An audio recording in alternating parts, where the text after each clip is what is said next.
This is Apropos. Well, global experts are here in Paris this week to debate the threats and promise of artificial intelligence. The summit is aimed at finding common ground on the rapidly evolving and disruptive technology, as well as examining how to keep France and Europe on the map as credible contenders in the AI race. Paris is expected to announce major investments in the fast-moving technology running into the billions. France 24's Peter O'Brien is there. He spoke earlier with Camille Knight. This is the first of two science days, and boffins that gathered here from around the world were very, very excited, particularly because of this recent breakthrough by DeepSeek. The prospect that we're going to be able to deploy advanced, powerful AI models at a fraction of the cost has got smaller players in France very excited. Now, a lot of big names expected at the summit. Peter, you were able to speak to Yann LeCun, Meta's chief AI scientist. What did you learn from that conversation? Well, I wanted to ask him whether he felt vindicated, because he's French, of course, and he's been absolutely championing an open source approach to AI for years now. That's what Meta does. They have these llama models that are very powerful. They get copied around the world because they are open source. And he's been banging the drum and criticizing OpenAI, for instance, for closing off access to its models. So when DeepSeek came along and blew a lot of the competition away in terms of efficiency, he sounded pretty happy. I also talked to him about his boss, Mark Zuckerberg. He said that more masculine energy was needed in corporations. So when it comes to AI and developing AI, I asked Yann LeCun whether more masculine energy was needed there as well. I had a big project called Zeta, whose goal was to basically build a large-scale LLM. And then, for various reasons, a smaller group in France decided that they needed LLM for their project. And it turned out to work better than the big ones. It's not because of the quality of the people, like they were both very talented, but the problem was that one of organization and management. One, the small group had a lot of autonomy, a long leash, was relatively small, and had a lot of freedom, essentially. The big group was, kind of top-down managed, more directed, and in the end, that's a less efficient way of organizing research. And so we see the same thing with DeepSeek. Yeah. Nothing to do with masculine energy or lack thereof. No, not at all. That doesn't come into it. Absolutely not. Peter O'Brien there reporting. Well, for more, we're joined now by Simon Colton, Professor of Artificial Intelligence at Queen Mary University of London. Thank you so much, Simon, for being with us on the programme. Let's start with the timing of this summit, coming as it does in the aftermath of the emergence of DeepSeek. How much of a game changer do you think this Chinese technology is?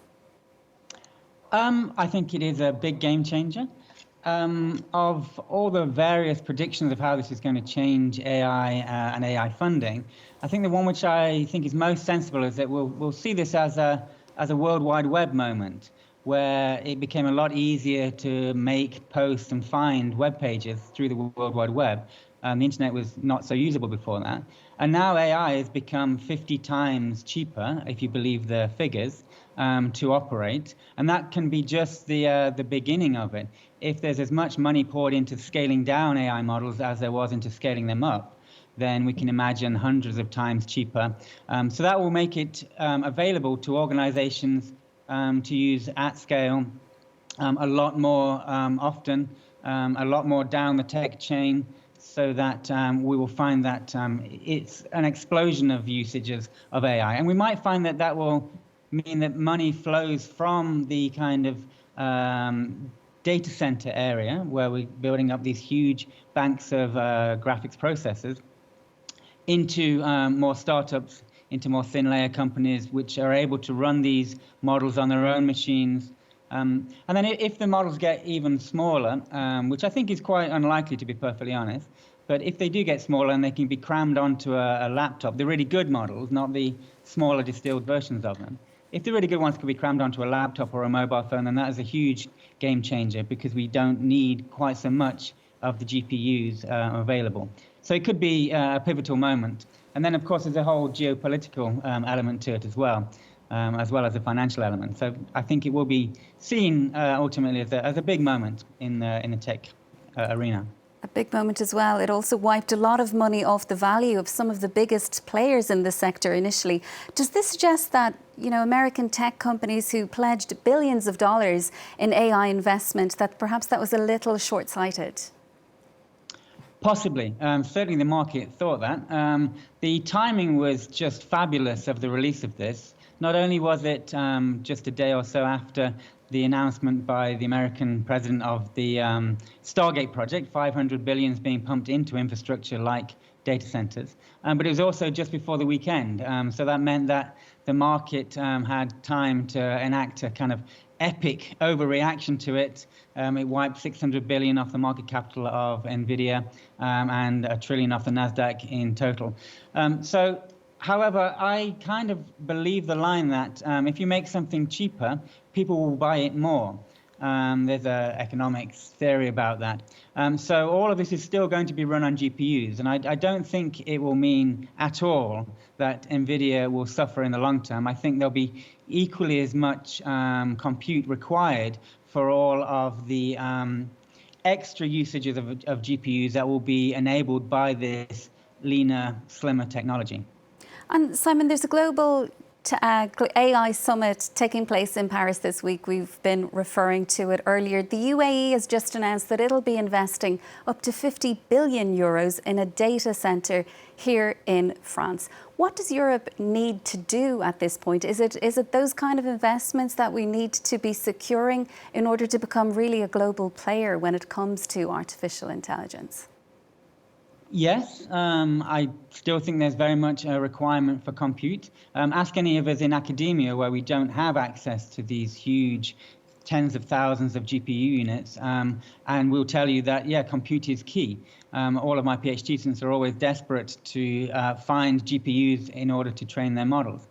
But there are other factors at stake here that will need to change as well. I try and take a balanced view. I understand the value of AI safety and ethics, but there are reasons to think that the European Union is being overly careful, and that might stifle innovation, and that ultimately it means that companies can't take risks.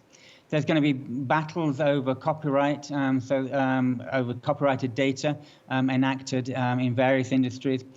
So there are governmental requirements as well as just building compute data centers, which will have to make it more amenable for startups to take advantage of them and really flourish in a less risky environment.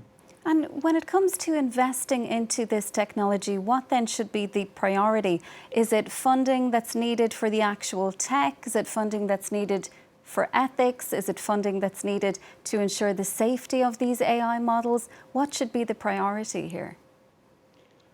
Well, all of the above, really. And I might add to your list fundamental research, like the kind of thing that we carry out in universities. I'm hoping that like Demis Hassabis, the DeepMind co-founder and recent Nobel Prize winner, he's come out on record recently in the Financial Times saying that there needs to be way more artificial intelligence PhDs funded in the UK, and that is surely true of France and other countries, if not all countries. PhDs can undertake really groundbreaking, risky research, but there just isn't enough funding for them.